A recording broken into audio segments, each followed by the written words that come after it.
Going on here.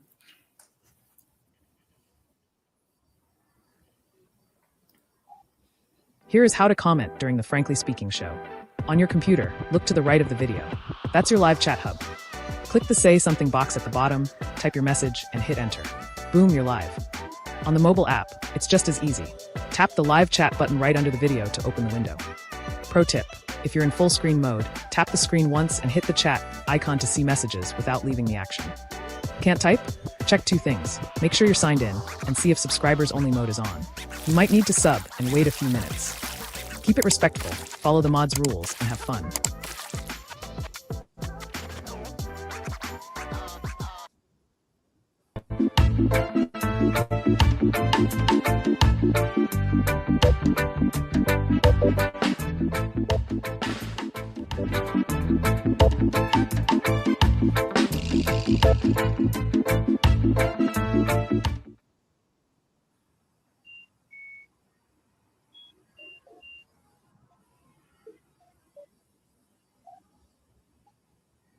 Good day. Good day. Last Sunday, Dr. Francene Gayle, CEO of the Everbrook Brain Institute, gave us a comprehensive rundown on technology now available in Jamaica that is producing significant changes in results in the treatment of brain disorders. From strokes to autism, from Alzheimer's to Parkinson's, from migraines to long COVID. That is an area of specialized care and medicine. We were so captivated by what we heard that we asked her to come back and just allow us a few more questions. But since then, we have had other persons asking even more questions, and even medics too. We will come to those in a minute. Later in the program, we will look again to rural development and sports, and a matter raised by outspoken Principal Linville Wright, who slammed the lack of sporting facilities in the West to help develop the talents of young sportsmen and women from rural areas. But first, let me thank all of you who have joined us for this episode 205 of the Frankly Speaking Jamaica podcast. We invite you to like and share the podcast and subscribe to the Frankly Speaking Jamaica YouTube channel. It's easy. Just a click. Now, we encourage you to send queries and make comments regarding this podcast by following the procedures explained at the top of the show, or just texting at the comments section. We always try to respond. Let me welcome Desmond Richards and Winnie Anderson Brown, our faithful panelists. So before we get going, there's a survey up on screen. It's supposed to be getting on screen now. And we're going to ask you to participate in the survey. It's a survey about what you think about the preparedness or readiness for stroke treatment in Jamaica. So let's get going with this new technology and welcome Dr. Francene Gayle, consultant stroke neurologist and CEO of the Everbrook Brain Institute. Dr. Gayle, welcome. Please help us understand what is transcranial pulse stimulation. We were asked that again. And where does the stamp of approval for its medical application come from? Where is it accepted to be used? Thank you very much for having me. Transcranial pulse stimulation is classified as a non-invasive brain stimulation technique. It is therefore an office procedure where modified ultrasound waves can be safely and painlessly applied to the scalp, and the patient receives the benefit of neuro regeneration. We're excited about that. Approved, which is the approval standard in Europe. It is available also in Asia across places such as Thailand. It is also available in other parts of the South Pacific, in Australia, for example. As you were told last week, it is not available in North America. It's only available in our clinic, Everbrook Brain Institute and Cognitive Clinic in the Caribbean. And there are centers in Latin America that also offer this technology. And one question we were asked is, you mentioned the FDA, you mentioned approval last week, but it's not FDA approved. How significant is that? So the FDA has given TPS what is called investigational approval. That was about 4 years ago, which means that there is enough data available from other parts of the world to permit institutions in the US to begin their research on it with the view to obtain full FDA approval. And so Harvard University has been the university that has completed research on TPS. And that research has been published, and the approval is therefore in the hands of the FDA, awaiting the final sign-off. So that is where we are.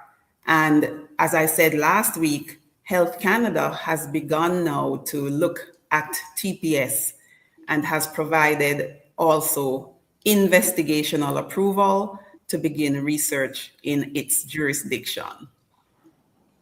Okay, beautiful. Before you go any further, Dr. Gayle, is there any link between Canada and the FDA? Is there any kind of relationship between Canada and the FDA? Whether in practice That's a great question. or yes.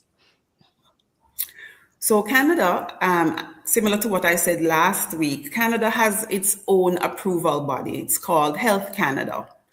Health Canada has extremely high standards for the approval of medical devices. And this is largely because of how its healthcare system is set up. The healthcare system is based on a universality concept. As long as an intervention is deemed to be medically necessary, any member of the population will receive it. And one of the means by which Canada obtains information about health is by reviewing the outcomes of the research from the FDA's research analysis. And so, as I said last week, oftentimes that involves looking at how the device, what are the outcomes within the research processes in the US. But of course, they are two separate entities. Okay, Dr. Gayle, I want to ask you something. Sorry, you go ahead, Desmond, before I take on my question to Dr. Yes, Dr. Gayle, I just want to know, good evening, I just want to know what you are doing or what is being done to publicize your your clinic in Jamaica so that more people get to know of it. Well, we're currently having our media tour, and thank you for being a part of spreading the word. We've been on television. We have our own website.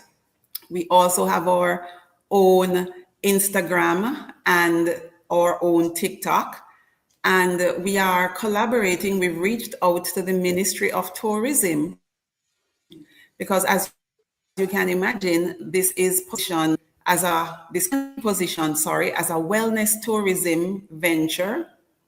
Also, we have been in collaboration with the Development Bank of Jamaica, and I have to thank its leadership, especially Dr. David Lowe, because from the moment we brought this business plan to them, they understood that vision. And in the launch that we had on March 10th, he spoke specifically of how proud he was of the healthcare innovation that is happening in Jamaica, and that Everbrook would become an exemplar. And he promised the commitment of his organization to ensure that we thrive.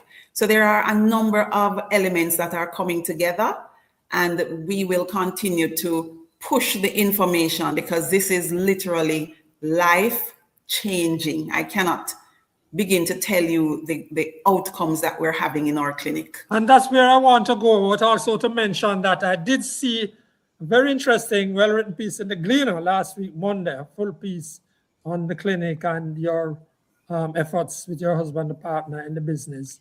And it was a comprehensive piece on your clinic.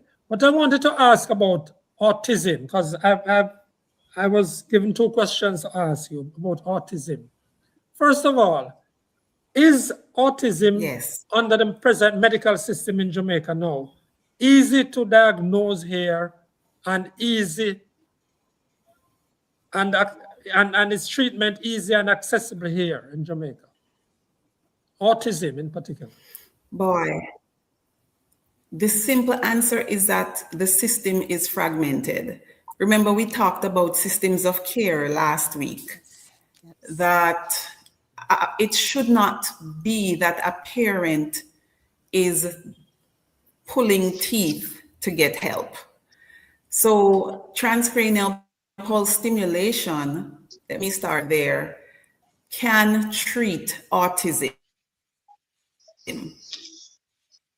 In fact, the data suggests that after just being exposed to induction, which is the introductory treatment, which is 6 sessions over 2 weeks, that a child, the scoring is able to change by 25% on one scale and even as much as 50% on another scale.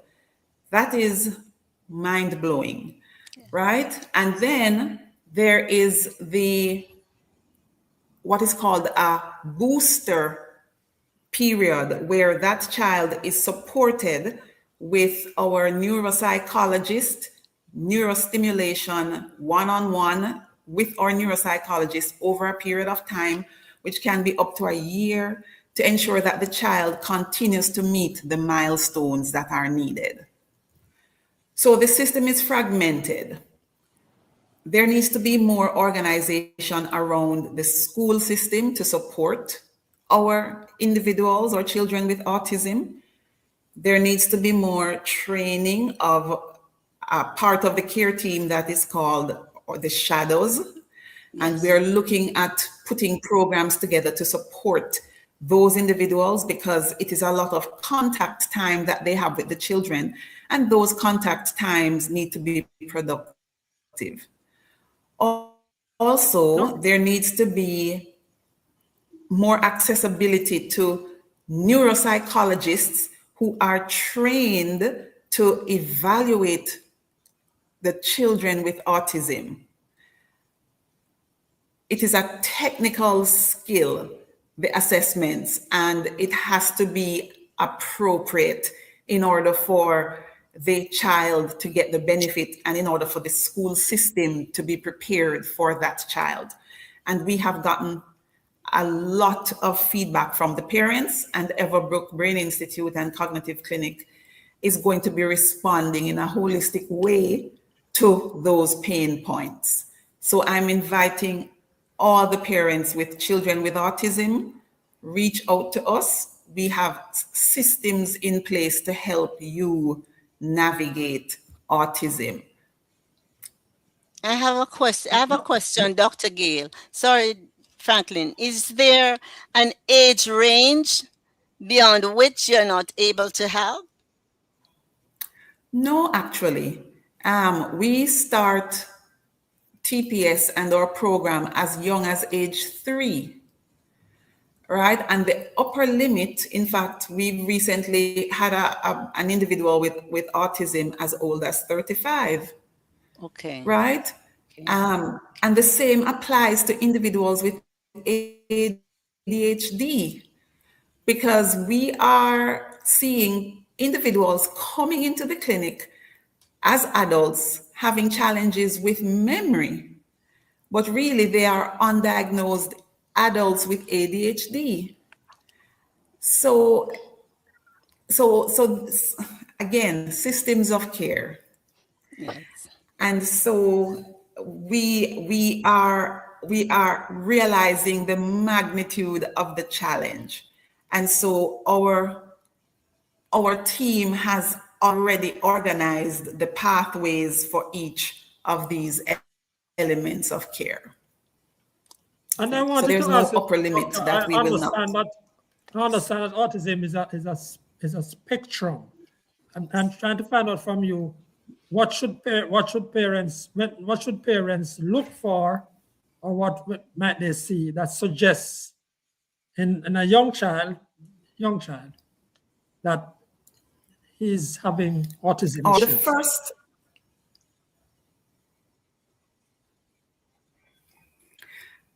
First of all, we have a well-organized pediatric care, whether it is from private pediatricians or from our child guidance clinics within the communities, right? So monitoring a child's milestones is the most important thing. You know, most Jamaicans know when a child is supposed to hold their head up, when a child is supposed to walk at age 1 or start babbling and talking by the time they get to age 1. So it's for the parents to realize those 2 key milestones, especially the inability to verbalize. That is usually the most significant one that parents say, wait a minute, what's wrong? Or the child is not interacting or socializing, right? Motor delays, such as, holding up of the head, rolling over in the crib, or not taking those first steps are also picked up. But most times it is the speech and the socialization that triggers the mom or the family members. Once that is noted, then the referral should kick in that, hey, you either go to the pediatrician, get evaluated. That pediatrician should then make a referral to either, the neuropsychologist. We have a neuropsychologist within our care pathway. I understand that some of the government structures may actually be overwhelmed, but we are here. We have refined our processes to get our patients in and out of our clinic in a very efficient way. The other thing too is when the school age child, I know that sometimes our schools are overcrowded, but as teachers, you have to pick up those challenges within the classroom. Learning challenges, socialization difficulties, repetitive behaviors, social isolation. Speak with the parents, right? And implore the parents to get the help. Schools. We have a lot of traditional schools and very little special education schools. And God bless the teachers who choose to go into special education. Mm-hmm. We need to incentivize more of our teachers to do so. We need more of our traditional schools to become more equipped to deal with our neurodivergent children. They can full times and make it more productive than it is right now.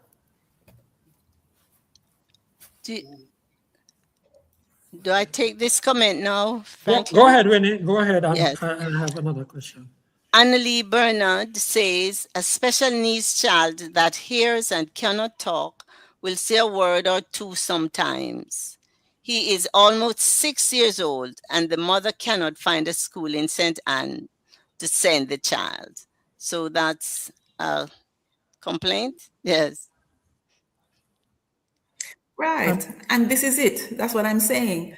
Our government needs to take a bird's eye view of the population's needs. When you look at the top 10 neurologic needs documented in the Lancet Neurology, autism spectrum disorder is among it. Mm-hmm. So it is not on the back burner, right? It is a necessity of our education system to adapt to include Gayle, these very vital parts of our care. for our Dr. children. Gayle, They need. we have been hearing so much about autism in recent years compared to a long time ago. Is this a development in the diagnosis, or is it something else that is happening in the population? I think that speaks to every single neurologic disorder. It's a combination of increased awareness, and it is a combination of increased inciting factors and a combination of increased,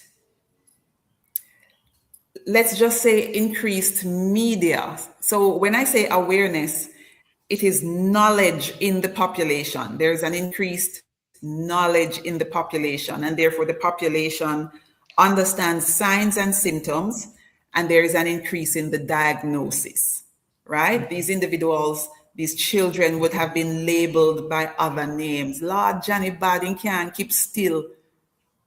Johnny has ADHD. Lord, that the one that just sit down over there so play with the toy and him buying. No, he has autism. So these children have always been with us, mislabeled. So that is the increased awareness now. Then you have increased inciting factors for various reasons, environmental, genetics. And now you have increased the means by which all of that knowledge can be spread. So Are there any plans to open rural offices soon? It's an expensive outlay, isn't it? Well, we have been asked that. So the mandate of Everbrook Brain Institute and Cognitive Clinic is to change the neurological landscape of Jamaica, land we love. So stay tuned. Okay. That's all I think. And how does the medical fraternity generally feel about this type of development, this type of technology? Well, like anything else, information is strength. So in 2025, I had the privilege of presenting on neuroregeneration and non-invasive brain stimulation at our main symposium, the Medical Association, of Jamaica symposium in June of 2025. And it was extremely well received. At the end of my talk, the majority of physicians were asking, when is it coming to Jamaica? But at the time, I didn't want to say that I was acquiring this technology because, yes, I wanted to have it in hand and everything organized, before I said, yes, it's coming. But it was a tester for me to see, how would they grasp this technology? And they were excited. They were excited. Dr. Gayle, last week you mentioned a gene, I think it was I mentioned a gene with regard a stroke gene that affects Jamaicans. Can you give us a little bit more explanation on that?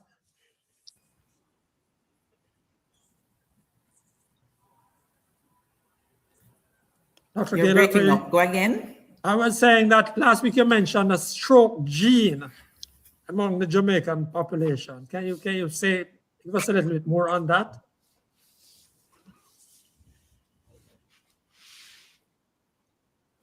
Are you hearing me? Yes. So, 25% of all strokes take place in the young. And by definition, a young person is less than 45. Some definitions include less than 60 as a stroke in the young. And so in relating to stroke patients in my clinic, and even when I was within the hospital setting here in Jamaica, about 25% of those patients had multi-generations of stroke. Meaning, I'll give you an example. So I had a 35-year-old man who came in with a massive stroke, and his mother had had a stroke when she was 55.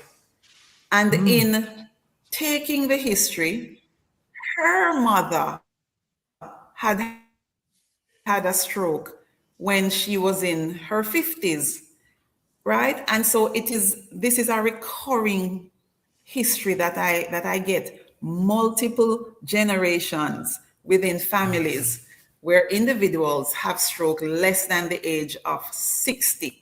And when you ask, they don't always have the usual risk factors, the diabetes, the hypertension, the high cholesterol. So there are other factors that are happening, and it's genetic in etiology. And how does that compare? Sorry, go ahead. I'm sorry. Go ahead. No, go ahead. How does that compare? I'm just asking, how does that compare, those numbers compared to other populations or the general population elsewhere?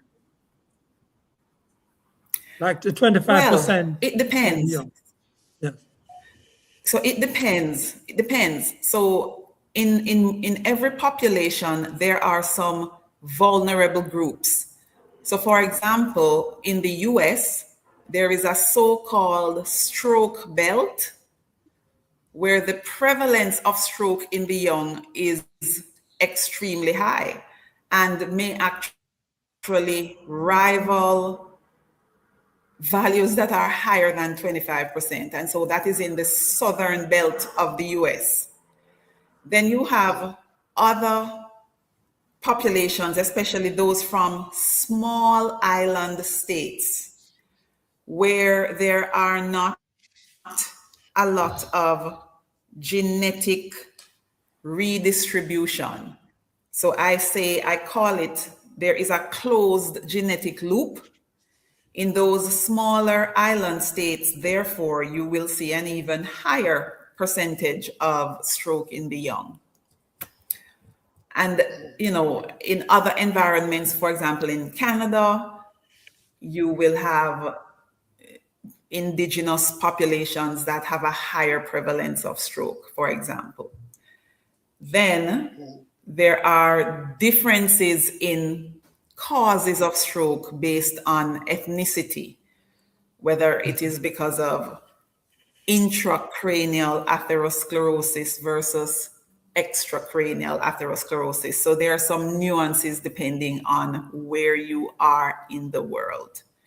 But I am observing in Jamaica this multi-generational stroke in the young, and it is. Thank you for raising it, Doc. Thank you for pointing it out to us. Winnie, would you like to take some comments? I want to go back to Okay, Doctor. I'd go to Owen. I go to Owen because he is coming in for the first time.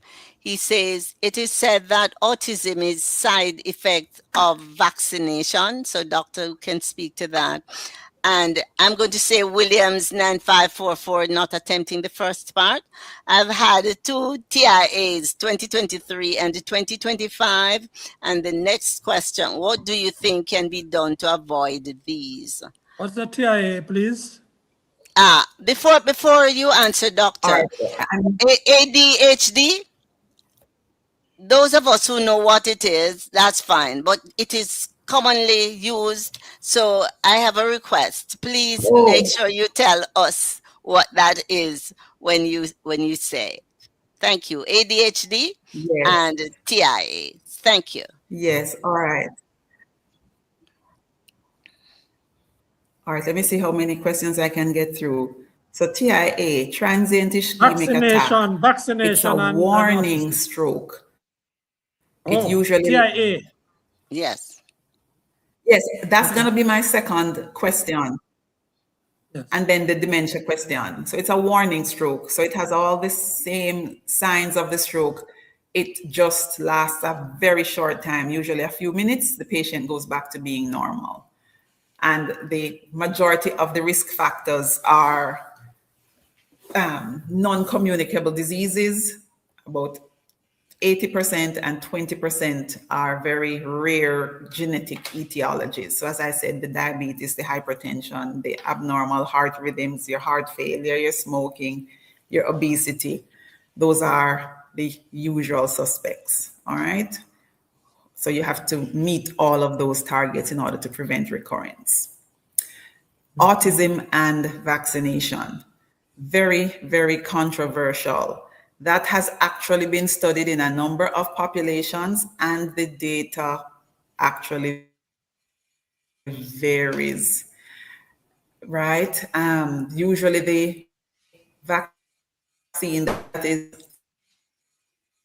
MMR, but the data does not always hold true to that in each population. So it's a commonly held view, but the data does not always validate that.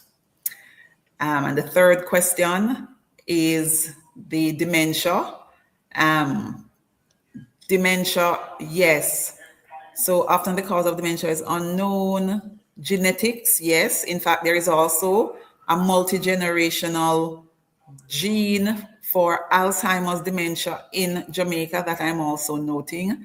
Medical conditions, stroke, tumors, toxins, chemicals, viruses. Well, we know a lot more now about the causes of dementia. About 80% of the causes are preventable causes. The other 20% include genetics. Believe it or not, the majority of the same comorbidities that put you at risk of stroke also put you at risk of dementia.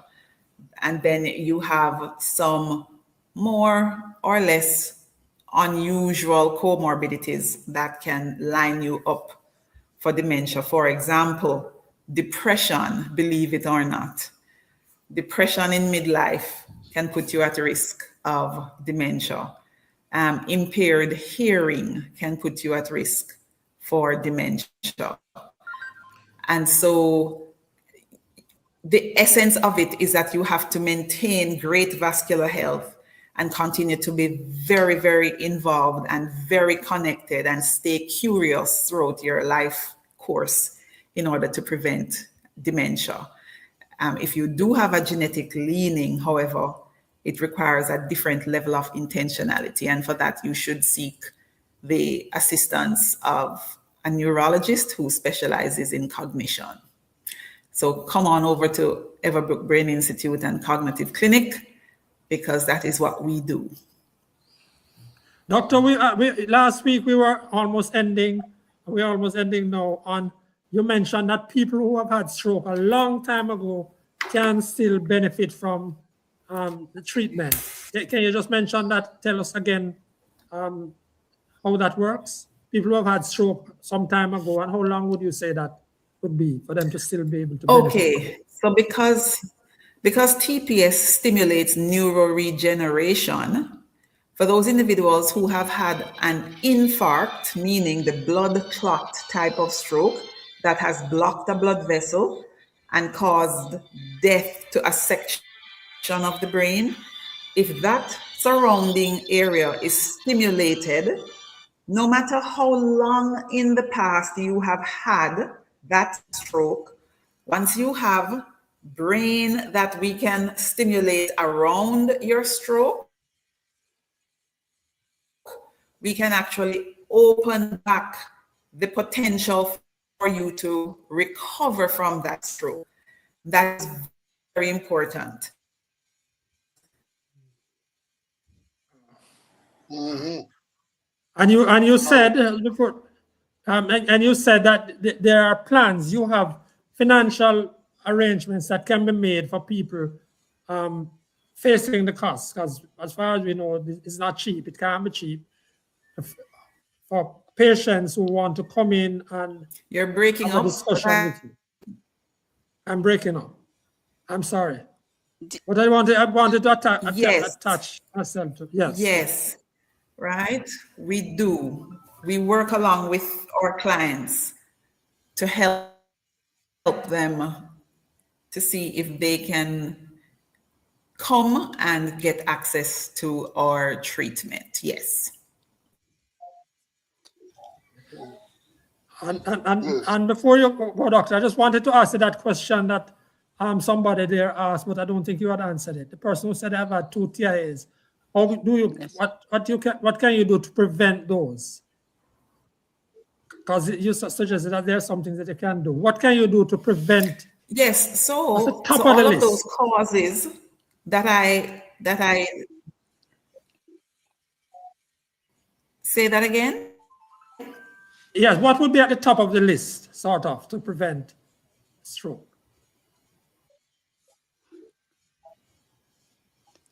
Not sure you're hearing me. Yes, she gave a All right. list I'm not quite earlier. hearing, Franklin. but I gave a list earlier, so the individual would have to make sure that all of those, the diabetes, hypertension, the high cholesterol, their sedentary lifestyle, being overweight, smoking, doing drugs. I've even talked about energy drinks, which is another topic all by itself. Heart failure, atrial fibrillation, all of those causes would have to be managed. Whatever is specific to the patient would have to be managed. And each patient, depending on the type of TIA, then we would determine what the cause of that TIA is. And it's only when the specific cause of the TIA has been corrected that you can prevent the TIA from happening. And that is where a stroke neurologist comes in, because not all TIAs are the same, right? And it's not just about slapping somebody on aspirin and saying, go about your business. It depends on where in the brain the issue is, because the cause is different depending on the location. All right? Yes. Dr. Gayle, we want to thank you again. I want to really thank you for taking us on this journey, helping us to understand a little bit more, and making this Everbrook Brain Institute and Cognitive Clinic available to us here in Jamaica, pushing us on the forefront of this medical technology. And I just want to give you 30 seconds to put your message out there to the general public, not the medics, but to a greater part of the population that might be interested in what you're trying to do at Everbrook. So Jamaica, my name is Dr. Gayle. I'm a board certified stroke neurologist and healthcare consultant for quality. Come on over to Everbrook Brain Institute and Cognitive Clinic. We have cutting edge technology that can change your life. Alzheimer's, dementia, Parkinson's disease, autism, ADHD, attention, hyperactive and attention deficit disorder. Deficit hyperactive disorder. Yes. Yeah. Traumatic brain injury and stroke and so much more. Over. We want to help you. Thank you so much. And your website, doctor, please, so that it can go on the screen so we can visit your website. It's ebicc.health.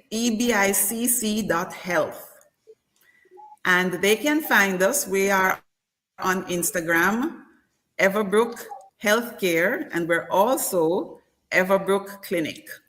So find us. Okay. Thanks again, Dr. Gayle. You have been so helpful. And such a groundbreaking technology. Thank you. Thank you very much. Thanks. Okay, we are going All right, to Dr. Gayle. Bye. Thanks. Bye. We are going to have a short break. We'll be right back after this break. We're going to be talking about what's happening in sporting facilities in Western Jamaica. Right by the ocean, where the breeze is fresh, right by the ocean, where the breeze is fresh and the vibes are always right. There's a place where flavor meets paradise. Welcome to Roxborough Restaurant, Bar and Grill, your home for the finest seafood and authentic Jamaican cuisine. From bold, high-proof rum, to iconic lagers, to tropical cocktails that taste like sunshine, our bar brings the island spirit to life. Dine oceanfront, relax, and let every bite remind you why Jamaica is pure magic. Every first Sunday, don't miss at the Sea First Sunday Brunch. All-you-can-eat buffet for just $4,500 with live entertainment by Crazy Chris. Open Monday through Thursday, 8 a.m. to 10 p.m. Friday through Sunday, 8:30 a.m. to 11 p.m. Find us along the AGR Byfield Highway in St. Anne's Bay, right beside the Island Traffic Authority, and right next to Paradise. Roxborough Restaurant, Bar and Grill. Come for the food, stay for the vibe.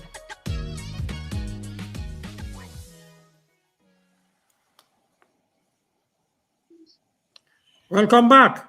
We're going to welcome Celine Vern Wright, Principal of William McKnight and President of the Jamaica Association of Principals of Secondary Schools. Mr. Wright was at the stadium during champs and wrote down his reflection on shameless politicians. The substance of his claim is there is so little for the development of sport in rural Jamaica, particularly in the West. But he'll be better able to explain it for us. Mr. Wright, welcome. How are you doing, Franklin? Hi, Winnie. Hi there. Good to see you. Welcome. Good to see you too. Good. So tell us what I thought you had the stadium in Montego Bay and the other stadium in Trelawney, but you are saying you don't have much out there. Talk to us, Dr. Wright, Mr. Wright. Well.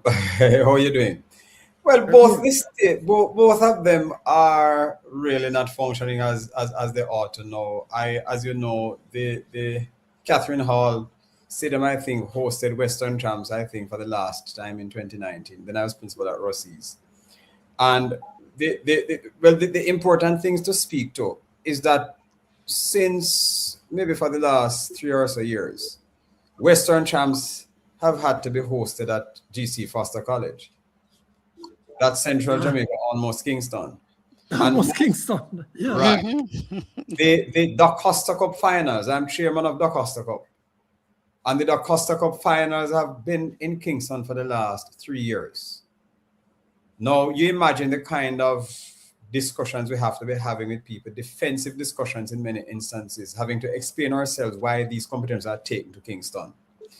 When rural schools want to run on a quality track, so you have champs coming up and you know that is the prime event we're going to have with a prime surface for people to run on.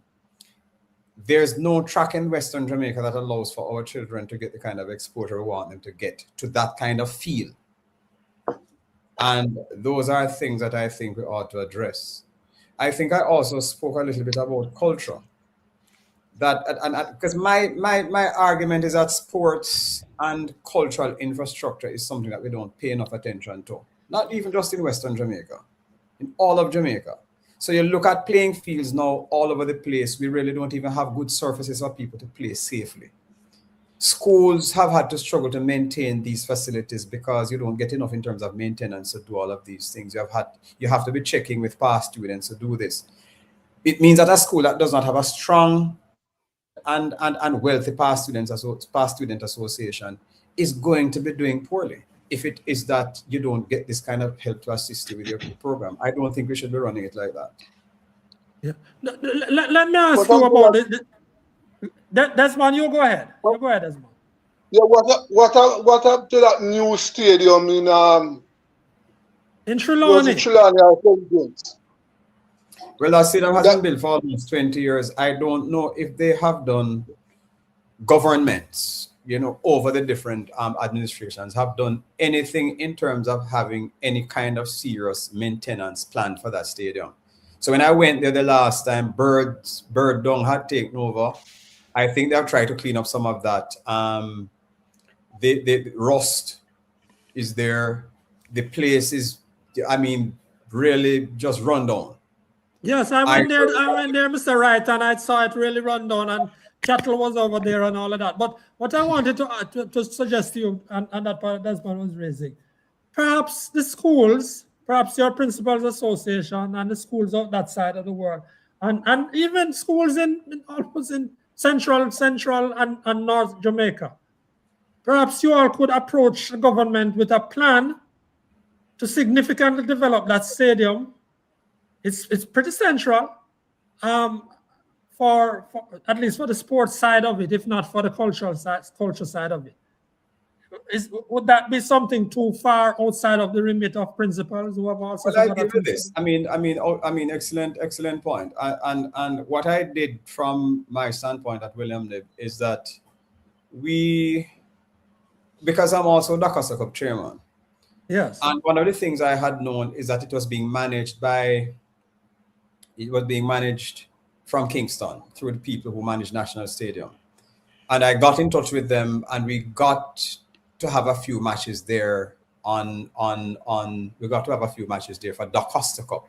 When William was playing, when Cedric Tite was playing, at certain points in Dakota Cup, we got that. But after a while, we heard that we really couldn't use it. They had to be using it for cricket. It was venue for so many different things, I think you heard. On the point of whether schools can take this up as a kind of investment, we just don't have the money. I wasn't thinking about it as an investment, Sir Wright. I was thinking we can manage it. I think schools can manage it. I think it would be a good idea for schools to manage it, because I think we manage these facilities well. What really is happening is that we're not trusted to manage them in the way, but I think that it is something that I don't know that we'll have a problem with. I certainly would have a problem with that. Yeah, because the secondary school levels at least that has shown that you're all able at the Eastern level to manage this champs and to manage the processes going through to champs.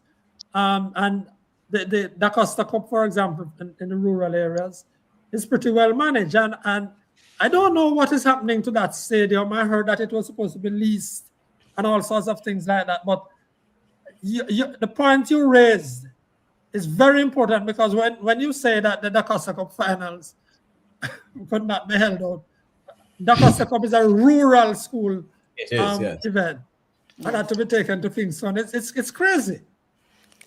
But Franklin, the football fraternity in Western Jamaica could also join that group, join with the schools, with a plan to develop and manage that stadium. Well, you have to get permission, because the struggle between government control and efficient management is one of the things that I think has been a problem in this. I think they know very well that we can manage. I think they are comfortable to come to the stadium and sit, and we're happy for that. It's not that we're not happy to see them coming and every Jamaican coming to enjoy themselves. But I think one of the things that ought to happen is that we can see what has happened in sports in Jamaica. Western Jamaica has done so much to produce, certainly the greatest athlete ever Western Jamaica has produced. And we have had other people. We have had the freighters. We have had one relay team had maybe 3 people from Trelawney on it. We have young Seymour coming. We have Douglas coming up.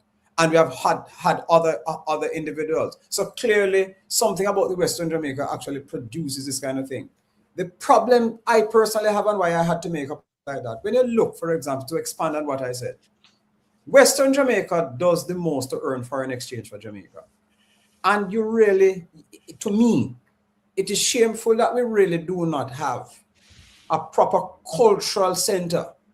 Mm-hmm. Oliver and everybody, as Jamaicans, we enjoy them. They have to be scrambling to find places that are decent, that are about proper theater and theatrical performances to actually bring something to Western Jamaica. It's the same thing for football. We have to be struggling to find venues for many of these schools.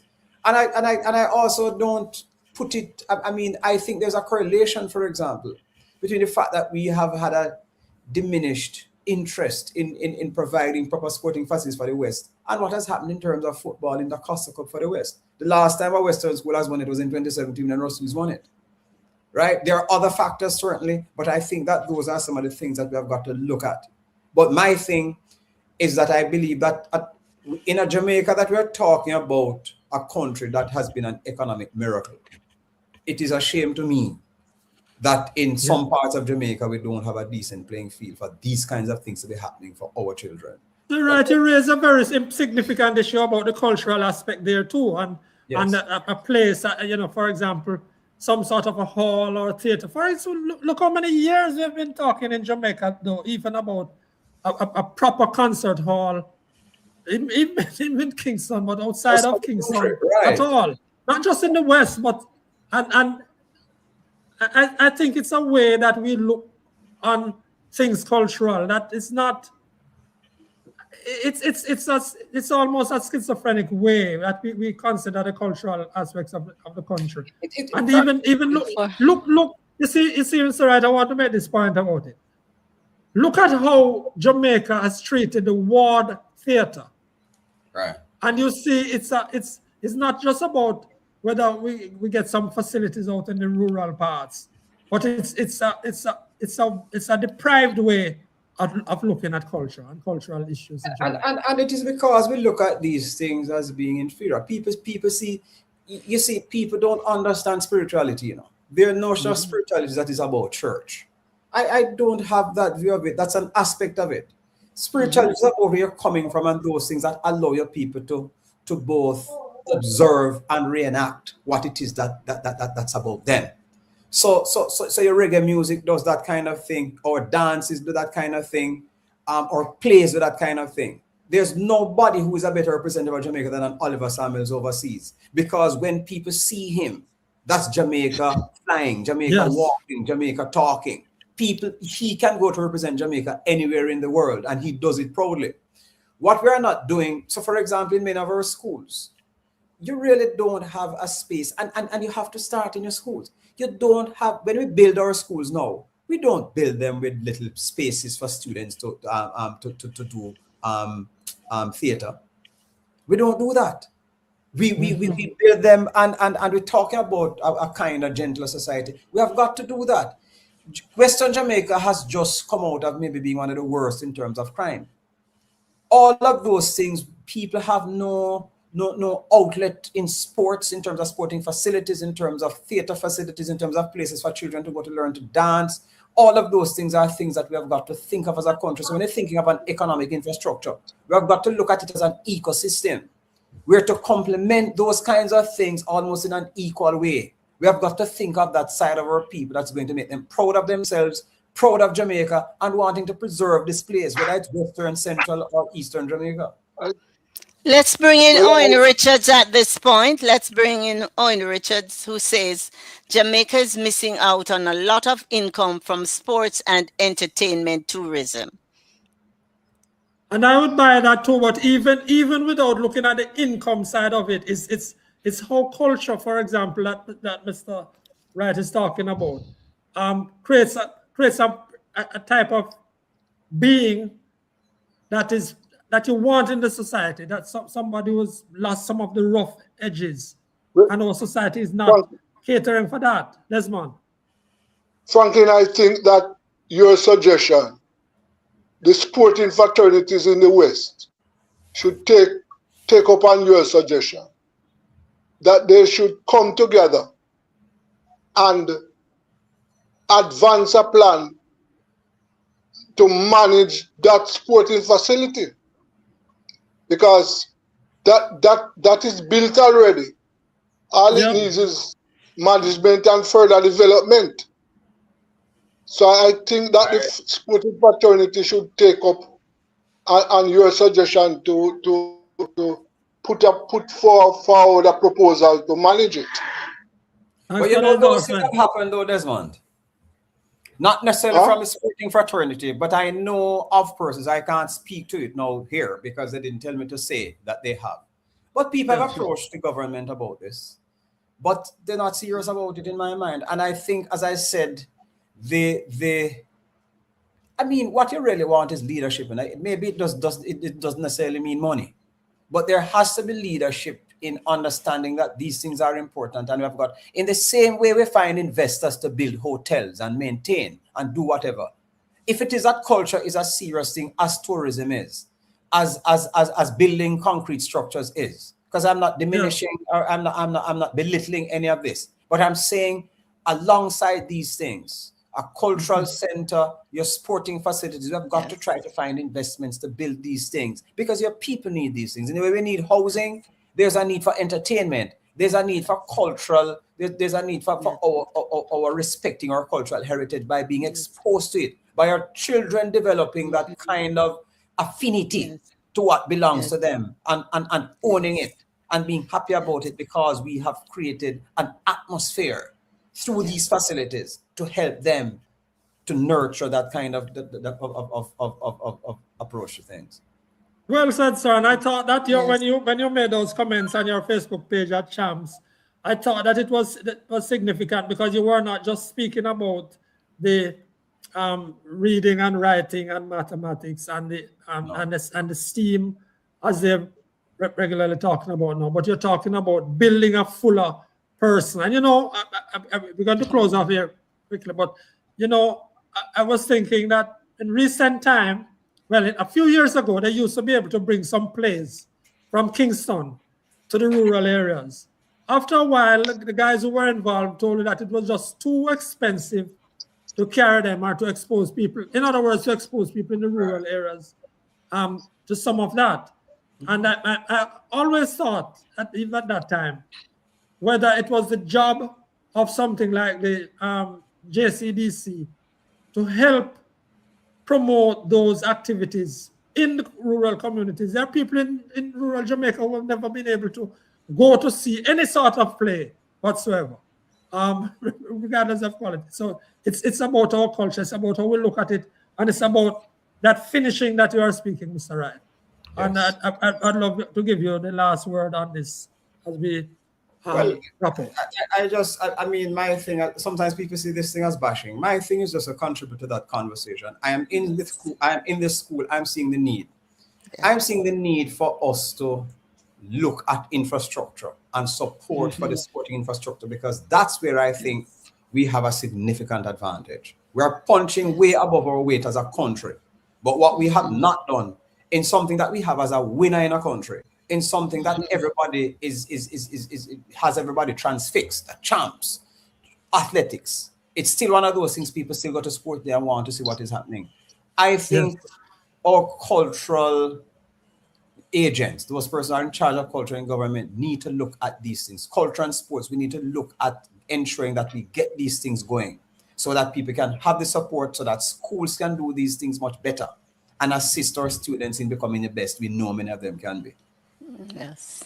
Thank you very much. That's our show for today. Thanks to Desmond Richards and Winnie Anderson Brown, our regular panelists, and to producer Joshua Black of Joshua Black Media Services.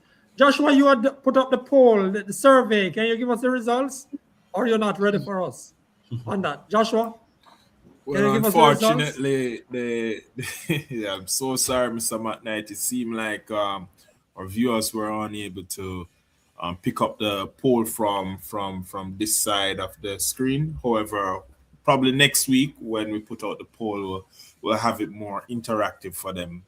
So it was requiring for them to just type a number, but unfortunately, we didn't get that chance. Nobody had responded. Okay. All right. Okay. But you had some responses from last week, but you don't have those at hand either. Yes, it would be 67% of the 6 persons say they were satisfied with the fact that stroke, just remind people, how confident are you? Just reminding them that how confident are you that Jamaica would provide quality care if you had a stroke? That was the question. And the response was... And 6 persons, and out of that we had 67% of them saying they were satisfied. And we had about, how much was that? 1 person said that they were not satisfied, and 1 said they were unsure. They were not sure. Interesting. Thanks to you, thanks to Dr. Francene Gayle, consultant stroke neurologist, and Linvern Wright, principal of William Nibs. Special thanks to you, and thanks to your viewers and listeners. Remember, you can watch this podcast again at your convenience by clicking the same promotional link or going to the Frankly Speaking Jamaica YouTube channel, podcast number 205. On behalf of all of us, I'm Franklin McKnight as we go out on our viewers' song.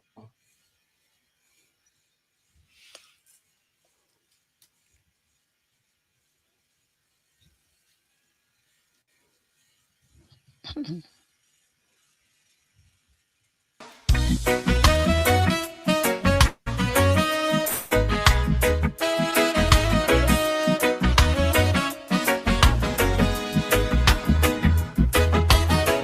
lights go up, the mics are lit. We're feeling that energy, that Sunday drive. Whether you're here while the clock is ticking or catching the replay, the plot is thickening. From the very first word to the final